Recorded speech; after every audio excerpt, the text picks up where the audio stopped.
¿Qué tal? Muy buenos días. Bueno, lo cierto es que vamos a tratar de un asunto apasionante en el ámbito también infantil, pero que afecta a muchos padres y a familias en su conjunto. Me refiero al trastorno por déficit de atención con hiperactividad. El libro que tengo en mis manos llegó hace unos días a nuestro despacho de la mano de los que nos envían periódicamente en relación con asuntos clínicos o médicos. Pero decía algo debajo, entre la patología y la normalidad. Esa es la cuestión que nos llamó la atención. Pero había una más. Aquí hemos tratado en muchas ocasiones el problema de este tipo de niños afectados por este trastorno por déficit de atención e hiperactividad con psiquiatras infantiles, pero nunca con un psicólogo. Y héteme aquí que hoy nos acompaña Rafael Guerrero, que es experto en Psicología Clínica y Salud, es licenciado por la Universidad Complutense de Madrid. Muy buenos días. Muy buenos días. ¿Qué tal, doctor? ¿Por qué este libro? Bueno, viendo un poquito los libros que existían en relación al déficit de atención, bueno, pues nos encontramos con la idea de plantear un libro que fuese lo más práctico posible, dirigido para padres, para los familiares de chicos con TDAH, que sabemos que es un trastorno que afecta a un gran porcentaje de la población. Y también dirigido, por supuesto, para profesionales y para maestros, bueno, con la idea de que englobase de una manera amplia y grande distintos aspectos del TDAH y bueno, que fuese lo más práctico posible, ¿no? Pretende ser una guía práctica para familiares y para profesores. No para mí, pero para información general. ¿Ustedes dan tratamientos medicamentosos? No. No. ¿Ustedes qué tipo de terapias utilizan? Bueno, los psicólogos, como bien dices, doctor, no podemos prescribir fármacos, entonces, bueno, nosotros lo que hacemos son terapias psicológicas. Dentro de lo que es la psicología existen distintas vertientes y, bueno, pues nosotros lo que trabajamos con los chicos con TDAH, al final estamos englobando todas las áreas, ¿no? Estamos hablando de dificultades que tienen a nivel no solamente conductual, sino también suele repercutir todo eso en el ámbito escolar, en el ámbito de casa, familiar, en el aspecto más emocional, social. Por tanto, bueno, el trabajo psicológico no solamente del chaval con TDAH, sino de su familia y de su entorno, también con los profesores, es vital. Estamos hablando de algo que puede afectar el TDAH al 5% de la población infantil. Así es. Sí. ¿Y es una patología del neurodesarrollo? El TDAH está englobado dentro de lo que es el DSM, está englobado dentro de lo que son los trastornos del neurodesarrollo, junto con... ¿Qué quiere decir lo del neurodesarrollo y que podamos actuar? ¿Cuándo se acaba el neurodesarrollo? Bueno, el neurodesarrollo se refiere al desarrollo del cerebro, ¿no? El TDAH es un problema en la maduración del cerebro. Esto quiere decir, y según los recientes estudios que tenemos publicados, vienen a decir que en torno a un 33% de inmadurez del cerebro de un niño con TDAH si lo comparamos con chicos sin TDAH, ¿no? Esto quiere decir que un chaval de 15 16 años, que está en tercero o cuarto de la ESO, tendría un desarrollo cerebral equivalente a un chico de 10 11 años, lo cual es una diferencia bastante grande, ¿no? Eso es el trastorno en el neurodesarrollo, ¿no? Esto que me está contando es un asunto básico, pero imagínese que se abandonara su curso, que no hubiera psicólogos ni psiquiatras infantiles. ¿Algunos niños acabarían teniendo un neurodesarrollo normal al final? Bueno, esto es una cuestión bastante compleja, ¿no? Es decir, necesitamos, ante determinados trastornos, determinadas enfermedades, necesitamos bastones, muletas, ayudas, apoyos, ¿no?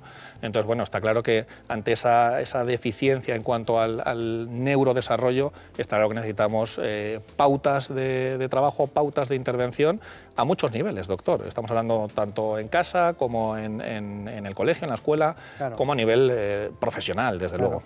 Es que he visto que usted ha dedicado bastante tiempo en el libro, posiblemente un 20% del libro, a explicar los temas básicos del funcionamiento cerebral, ¿no? Y para luego explicar las patologías que se derivan. Bueno, nosotros hemos estudiado esto y también hemos preparado para nosotros y para todos ustedes este asunto que es nuestro informe. El trastorno por déficit de atención con hiperactividad fue descrito por primera vez en 1902 por el pediatra inglés George Steele. Este trastorno de la conducta afecta a cerca de un 6% de los niños, tanto en España como en todo el mundo. Aunque se diagnostica y trata desde hace muchos años, sus causas siguen siendo una incógnita. Lo que sí se ha demostrado es que se da 4 veces más en niños que en niñas. Sus principales síntomas son un aumento de la actividad física, impulsividad y dificultad para mantener la atención en una misma actividad durante un tiempo continuado. Y como consecuencia sufren altas tasas de fracaso escolar y muchas veces son rechazados por sus compañeros, lo que provoca una falta de autoestima. La hiperactividad aparece en la infancia y se suele diagnosticar en torno a los 7 años, pero en algunos pequeños el diagnóstico se realiza antes, lo que reduce el abandono de los estudios y evita la aparición de trastornos psicológicos de adulto. Cómo me gusta este asunto, que en esta mañana, seguro que en muchas casas están avisando a aquel pequeño, a aquellos padres que están viendo concretamente a nuestro psicólogo clínico, el doctor Rafael Guerrero, autor de este maravilloso libro, Trastorno por déficit de atención con hiperactividad, que ellos le llaman TDAH porque es más fácil y más... Hay muchos mitos, ¿no? Nosotros hemos preparado una información que la vamos a dar enseguida sobre los mitos, pero ¿cuáles son los más frecuentes? Bueno, como en cualquier ámbito, en cualquier aspecto nos encontramos con muchos mitos, es verdad. Bueno, quizá uno de los mitos más frecuentes es que los chicos con TDAH son chicos maleducados, son chicos vagos e impertinentes, ¿no? Bueno, pues nada más lejos de la realidad, ¿no? Es decir, que son chicos que tienen un trastorno y por tanto eso les imposibilita o les dificulta el realizar muchas conductas, ¿no? Bueno, otros mitos también en relación a la manera de evaluar, que bueno, podemos conseguir llegar a una evaluación y a un diagnóstico de un chico con TDAH en 10 minutos, en 15 minutos, en una única sesión, lo cual es completamente falso. Se necesita un periodo de evaluación largo, como para cualquier otra patología, cualquier otro trastorno, y también muchos mitos, por ejemplo, doctor, en relación a la medicación, ¿no? Que si la medicación atrofia el cerebro, etcétera, etcétera, ¿no? Es verdad que se ha hablado mucho de eso en los últimos tiempos. Pero cuando algún padre, ¿cuándo tiene que ir a consultarle a un especialista como usted? ¿Podríamos decir que cuando tenga problemas de alimentación? Bueno, en el caso del TDAH, doctor, lo que nosotros decimos es que una familia, un profesor tiene que consultar, tiene que dar la voz de alarma, por eso es muy importante que nuestros profesores en nuestro sistema educativo estén bien formados, tienen que dar la voz de alarma cuando esos síntomas, esas manifestaciones que tiene nuestro alumno o nuestro hijo, digamos que afecten a el día a día. Ese es el momento en el que tenemos que intervenir y que tenemos que tomar decisiones. Pero yo quería, por ejemplo, los niños que a veces comen, imagínense, mucho chocolate, sí, o que les gusta tomar determinado tipo de verduras, o no quieren lentejas, o cualquier cosa de este. Pero yo creo que los trastornos de la alimentación, el comportamiento alimenticio, hace que nos tengamos que fijar para llevarla hasta usted. Es una de las cosas que nos guía. Por ejemplo, los trastornos desde el sueño, ¿es algo que nos guía para llevarlas? Bueno, está claro, doctor, que uno de los aspectos básicos y fundamentales, no solamente ante el TDAH, sino ante cualquier otro trastorno, es, por supuesto, la alimentación y, por supuesto, el sueño, ¿no? Y también si nos encontramos con algunos síntomas que llegan a perturbar lo que es el día a día. Por supuesto, alimentación y cómo duerme nuestro hijo, cómo duerme nuestro alumno, es un aspecto que tenemos que tener muy en cuenta. Le voy a poner un tercero. Cuando tienen comportamientos de poca adaptación a la realidad colegial o a los comportamientos habituales en la familia, ¿no? También es una cosa que va llamando la atención, ¿no? Sí, es lo que decíamos antes, ¿no? Es decir, en el momento en que la manifestación de determinados síntomas, como el propio nombre indica, ¿no? Trastornan al niño, implican un aspecto que es significativo. Ese es el momento en el que tenemos que hacer una intervención, o por lo menos tenemos que acudir a un profesional para que nos dé algunas pautas, ¿no? Claro. Que los evalúen bien. Enseguida seguiremos hablando de este asunto. Una noticia por ahí que seguro que nos la daría Joana Cores otro día, sería eso, que puede afectar esa patología al 5% de la población infantil. Pero hoy tenemos, Joana Cores, buenos días. Buenos días. Más noticias, vamos con ellas. ¿Qué nos vas a contar? Pues, por ejemplo, vamos a hablar de la importancia de protegerse del sol, del uso de las nuevas tecnologías y contaremos también con la aportación de nuestro colaborador habitual, Santiago de Quiroga. Vamos, si les parece, con la primera de ellas, porque los dermatólogos aconsejan que nos protejamos del sol nuestra piel durante todo el año, pero es precisamente en esta época cuando debemos ser más cuidadosos. Como saben, la piel tiene memoria y, por ejemplo, una quemadura sufrida en la infancia puede tener secuelas en la edad adulta. Les damos un dato: tan solo 2 de cada 100 personas se aplican las cremas solares adecuadamente. Ahí está, calentando casi como si fuera verano. Ahora mismo la radiación ultravioleta se sitúa en un nivel muy alto en España. Durante todo el año es necesario protegerse del sol, dicen los dermatólogos, pero a partir del nivel 8, mucho más. Una sobreexposición a los rayos ultravioleta puede ser perjudicial para la salud. Quemaduras, envejecimiento de la piel o riesgo de padecer cáncer cutáneo. Peligros conocidos. Creo que es imprescindible, que no te quemas y manchas y esas cosas. Y se te van las horas y luego llegas a casa y estás como una gamba. Pero un estudio revela que poco más del 2% de los españoles se aplica correctamente la crema solar. En primer lugar, utilizarlo media hora antes de salir de casa. En segundo lugar, debemos reaplicarlo cada 2 horas y en caso de que nos bañemos o nos sequemos con la toalla, debemos reaplicarnos de nuevo el fotoprotector. Protección que también hay que tener bajo la sombrilla, porque la radiación solar se refleja en la arena. El sol también tiene su parte positiva. Una gran mayoría lo asocia a las vacaciones, al descanso, y eso contribuye a mejorar su estado de ánimo. Te anima un montón, sales más a la calle, te lo pasas mejor, te hace sentir mucho mejor. Los expertos piden precaución con los niños menores de 3 años, los más delicados al sol, para que una quemadura, aseguran, no se convierta en una mala herencia para toda la vida. Cambiamos de asunto. Desde este espacio hemos alertado en más de una ocasión de los efectos nocivos del uso de las redes sociales. Bien, pues al parecer no todo es malo, porque navegar en plataformas como Facebook o Twitter podría tener efectos beneficiosos para nuestro cerebro. Veamos cuáles son.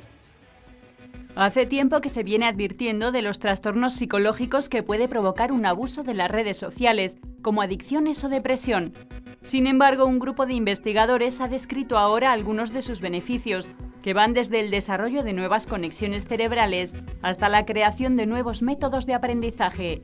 Y es que las redes sociales han modificado el cerebro de las personas y parece que crean nuevas redes neuronales mientras navegamos por Facebook, Twitter o YouTube. Esto significaría que gracias a la plasticidad del cerebro nos adaptamos a los nuevos retos y desafíos que suponen las nuevas tecnologías. Además, se ha demostrado que las redes sociales provocan cambios en los neurotransmisores como la oxitocina, la adrenalina, la dopamina, la serotonina, la testosterona y el cortisol. Y en cuanto a los cambios en las capacidades cerebrales, los expertos han confirmado la influencia de las redes sociales en la pérdida de capacidad de concentración y de prestar atención, y también en la capacidad de leer y escribir textos largos. Vamos con nuestro colaborador habitual, Santiago de Quiroga, presidente de WickerU, que en esta ocasión nos da su visión sobre la sanidad en la política. Hace escasos días, los economistas que estudian la sanidad se han quejado de lo poco que la sanidad aparece en los programas electorales. Y cuando aparece es para decir que el copago es malo o que los recortes han acabado con la sanidad. En otras palabras, la sanidad aparece como el campo de batalla de las diferentes opciones ideológicas, lo que da lugar a que sea una base amplia y un campo amplio para la demagogia, y no para la cordura y el bien común, que es lo que debería ser. La sanidad es un bien común y es tan malo situar los presupuestos sanitarios en el foco de los recortes como asegurar que el problema en España pues es que hay copago. Ni lo uno ni lo otro. La sanidad necesita inversión suficiente y ahora no la tiene. Eso lo va a tener que resolver el gobierno que salga del Parlamento, pero hay una cosa básica para que la sanidad funcione y eso es la corresponsabilidad. Y es que todos somos responsables de utilizar la sanidad de manera responsable. Eso quiere decir que también debemos ser solidarios. Yo creo que no es malo que se contribuya con un pequeño copago al coste de los medicamentos, los que puedan hacerlo. Me parece bien que los parados no paguen y que los jubilados aporten un poco. También me parece bien que un anciano con una pensión baja tampoco pague, como ocurre con las pensiones no contributivas.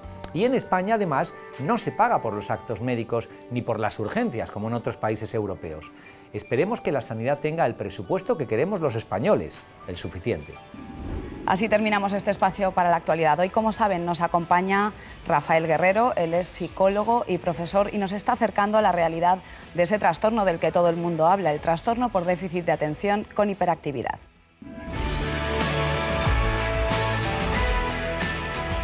Hasta el 7% de los niños en edad escolar padece trastorno por déficit de atención e hiperactividad.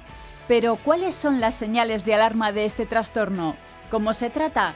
En unos momentos, un psicólogo, Rafael Guerrero, nos sacará de dudas. Será aquí, en ¿Qué me pasa, doctor?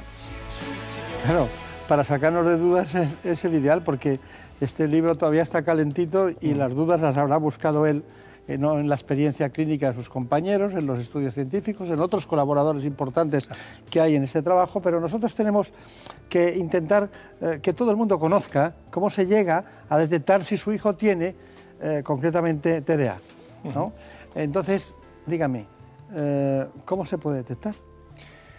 Bueno, primero de todo, doctor, tendríamos que hacer una buena evaluación, ¿no? Pero bueno, los síntomas nucleares del trastorno por déficit de atención, en primer lugar, sería esa dificultad para poder prestar atención. En segundo lugar, hablamos de un chico o una chica hiperactivo, hiperactiva, es decir, que tiene necesidad de mucho movimiento. Y en tercer lugar hablamos de la impulsividad, es decir, esa sensación de no poder filtrar o de no poder controlar determinadas emociones o determinados impulsos, ¿no? Aparte de estos síntomas, podemos llamarlos primarios, existen otro tipo de síntomas que son los que se denominan secundarios, que son dificultades en la toma de decisiones, dificultades a nivel emocional, por eso hay que trabajar mucho con ellos la parte emocional, el apego. También a nivel social nos encontramos también con muchas dificultades que suelen tener estos chicos. Bueno, y todo esto, o sea, a nivel general, no habría que entrar a evaluar cada uno de los casos, porque bueno, aquí de lo que se trata es al final de hacer evaluaciones individualizadas y hacer trajes a medida, ¿no? Claro, claro. Me ha llamado mucho la atención los mitos que le he preguntado antes, y tengo aquí anotados una serie de mitos, los 6 mitos que vienen reflejados en el libro. Uno dice que los niños son inmaduros y vagos, eso no tiene por qué ser así, que los niños, dicen, mi hijo no tiene déficit de atención porque puede estar horas jugando a los videojuegos. A las videoconsolas. A las videoconsolas. Sí. Luego dices, juegan más tiempo a los videojuegos que el resto de los niños, otro mito, o el TDAH con la presentación combinada es el más frecuente, es decir, bueno, luego el TDAH no existe, hay otros que dicen eso, o desaparece en la adolescencia, que se quita con el tiempo. Sí. Bueno, hemos trabajado esto y hemos preparado, Javier Saz, este trabajo para todos ustedes. Los niños con trastorno por déficit de atención con hiperactividad son inmaduros y vagos. Falso. Lo que sí es cierto es que padecen un trastorno de maduración de su cerebro y les cuesta más estudiar. De hecho, esta patología se asocia a un trastorno en el neurodesarrollo. Mi hijo no puede tener déficit de atención porque puede estar horas jugando a los videojuegos. Falso también. Los chicos que sufren este trastorno pueden estar mucho tiempo haciendo una tarea siempre y cuando resulte motivadora y tenga un refuerzo inmediato para el niño. Si la tarea es monótona y aburrida, dejarán de hacerla, a diferencia de los demás, que tienen una mayor capacidad de perseverar. Los niños con hiperactividad se pasan el día jugando a videojuegos, totalmente falso. Está demostrado científicamente que juegan el mismo tiempo que los demás. La falta de atención más la hiperactividad es el trastorno más frecuente. Falso también. El tipo inatento es el más habitual, solo que es más difícil de detectar y no acuden tanto a consulta, ya que suelen ser niños que se despistan frecuentemente, pero que son muy trabajadores y sacrificados en los estudios. El déficit de atención desaparece con la adolescencia.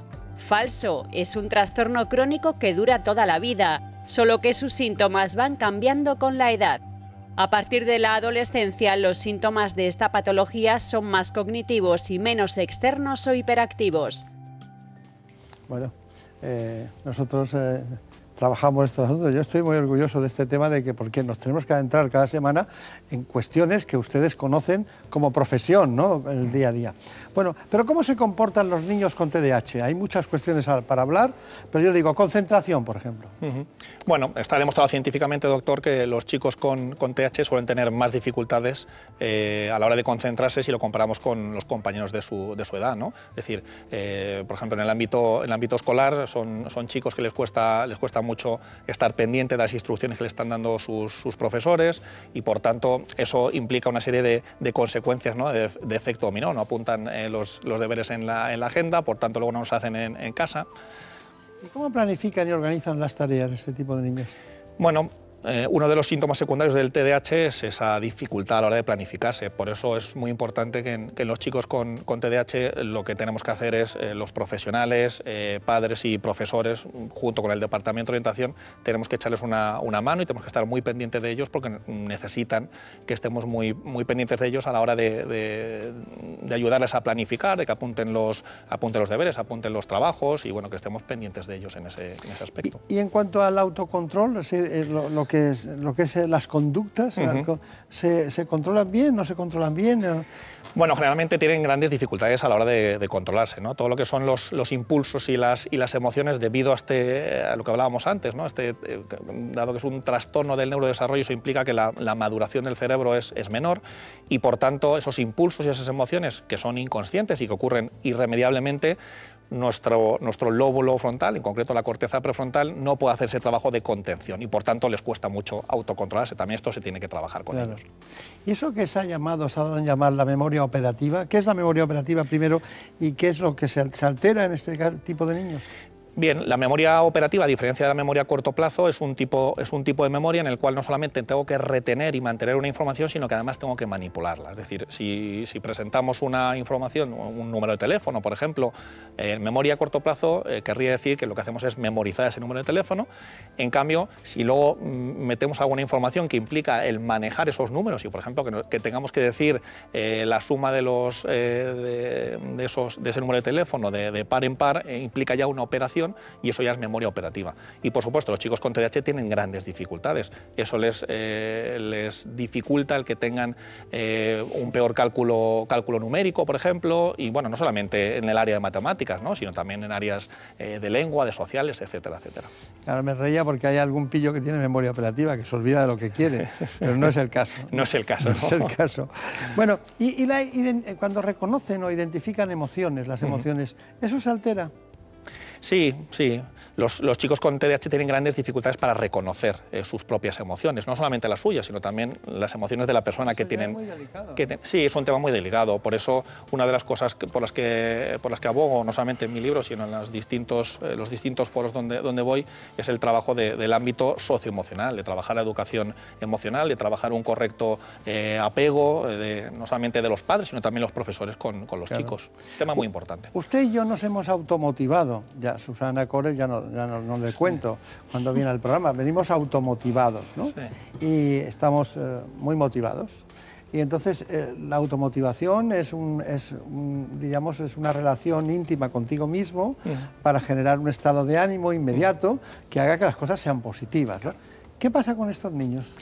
Bueno, pues que en aquellas cosas que para ellos les resultan muy atractivas, como pueden ser los videojuegos, como puede ser jugar en un equipo de fútbol, bueno, leer, depende cada uno con sus cosas que más le guste, en ese aspecto no tiene ningún problema. Y son, como decimos, generalmente son auténticas máquinas realizando esas tareas que tanto les motivan. El problema está, doctor, cuando esa tarea no le motiva, que generalmente nos encontramos con ese tipo de circunstancias en los estudios, ¿no? Entonces, como bien decías, nosotros no tenemos ningún problema para automotivarnos, a pesar de que la tarea no nos guste, pero siempre buscamos alguna otra estrategia para poder llevar de una manera suficientemente bien la conducta, pero a ellos les cuesta mucho. Cuando no están motivados, tienen grandes dificultades para automotivarse y, por tanto, la motivación tiene que venir de fuera.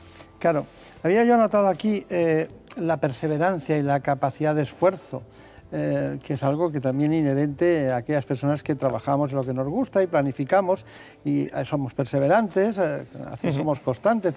¿Estos niños no lo son? No lo son, desgraciadamente no lo son. Definimos la perseverancia, doctor, como aquella conducta que estamos haciendo ahora y que en un futuro, no inmediatamente, sino que en un futuro va a tener una consecuencia o un refuerzo positivo. Los chicos con TDAH, el estar realizando cosas ahora, cuando el refuerzo, el premio, lo voy a recibir a medio o largo plazo, lo suelen llevar bastante mal, necesitan refuerzos muy inmediatos. A mí me llama mucho la atención porque estaba comparando con las actividades nuestras, ¿no? Eso que saben llamar el control interno de lo que va de la actividad, ¿no? El control interno. El locus de control, sí. Sí, claro. Entonces, tampoco lo tienen. Claro. Entonces, si todo lo que hemos dicho, si no tienen control interno, si no tienen perseverancia, no tienen automotivación, bueno, estamos hablando de muchas cosas. Muchas cosas. Que, bueno, ¿y eso usted lo puede solucionar? Claro.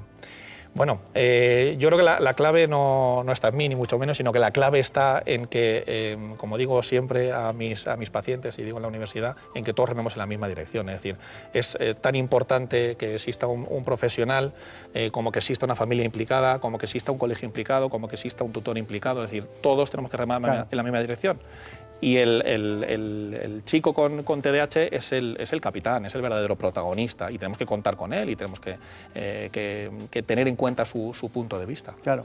Bueno, ustedes ven que hemos yendo pormenorizadamente, viendo todos los aspectos que enmarcan de alguna manera la conducta de esos pequeños que tienen solución, pero también tienen comorbilidades en sus patologías.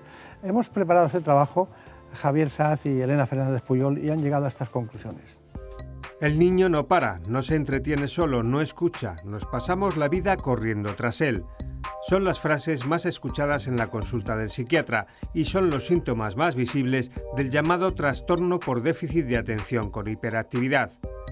La sintomatología aparece normalmente en la edad escolar y afecta a todas las áreas de la vida del niño, desde las relaciones personales al rendimiento escolar, la adaptación a la familia, el desarrollo emocional y sus relaciones sociales. Porque la hiperactividad no solo implica actividad excesiva, sino también inadecuada a la circunstancia social. El niño molesta a sus compañeros, no se integra en los juegos, incluso presenta problemas de interacción con sus padres o hermanos. La falta de atención le impide centrarse en ninguna tarea concreta, lo que implica aburrimiento, fatiga, baja motivación y como consecuencia baja autoestima. Además, estos pacientes presentan diversas comorbilidades como ansiedad, depresión, síndrome de Tourette y síntomas de esquizofrenia.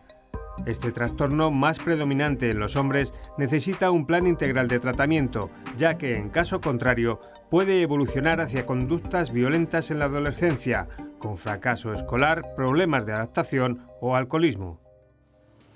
Bueno, esto es una información que nos retrata más allá de la propia patología, lo que puede ser, diríamos, el passepartout, ¿no? del entorno del niño. Pero claro, hay muchas personas, antes de sus conclusiones, que dirán, bueno, ¿y qué hacen? Yo veo aquí, dice, ejercicios en su libro, dice, ejercicios para mejorar la atención sostenida. Y por aquí, tareas de tachado, ver una película, ir al teatro, contar una historia inventada, jugar al Tetris, bueno, adivinanzas, palabras encadenadas. Bueno, todo ese tipo de ejercicios ayudan a que la conducta vaya cambiando paulatinamente. Y hay muchas cosas divertidas que pueden gustarle al niño, como por ejemplo los ejercicios para mejorar la atención selectiva y focalizada, ¿no? Que me han llamado también mucho la atención, los puzzles, los rompecabezas, el veo-veo. ¿Qué ves? ¿Qué ves? Bueno, ha sido un placer, doctor Rafael Guerrero, profesor de la Universidad, y bueno, y sobre todo por traernos este libro que es apasionante y que nos recomendamos profusamente. Sobre todo a aquellos que tengan hijos que tengan ese tipo de patologías y descubran detrás del libro que hay psicología clínica dispuesta a ayudarles. ¿Cuál es su conclusión? Bueno, en primer lugar me gustaría decir que el tema de la evaluación es un tema bastante importante. Es decir, no podemos pretender evaluar a chicos con la posibilidad de que tengan déficit de atención en 10 minutos, 15 minutos, como se está haciendo en la actualidad. Entonces, bueno, desde aquí denuncio este hecho que se está produciendo y tenemos que ser serios, tenemos que hacer evaluaciones serias y que implican un tiempo. En segundo lugar, como me preguntaban el otro día, para los chicos, sabemos que el trastorno por déficit de atención es un trastorno crónico y por tanto es imprescindible un tratamiento. Tratamiento psicológico, sin lugar a dudas, en el 100% de los casos. Farmacológico, en muchos casos es necesario un tratamiento farmacológico, lo precisan los chicos y se tiene que llevar a cabo. Por supuesto, un proceso de psicoeducación en el cual se explique a los padres, a los profesores y por supuesto supuesto, como decíamos antes, al capitán, al propio chico, en qué consiste el TDAH.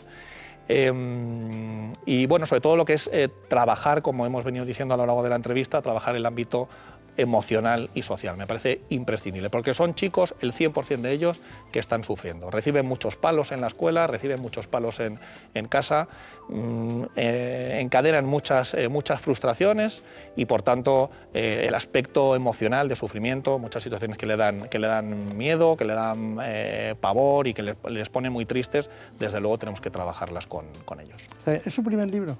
Es mi primer libro, sí. Yo noto que es el primer libro, ¿saben qué? ¿En qué? Que siempre se dedica el primero a los padres.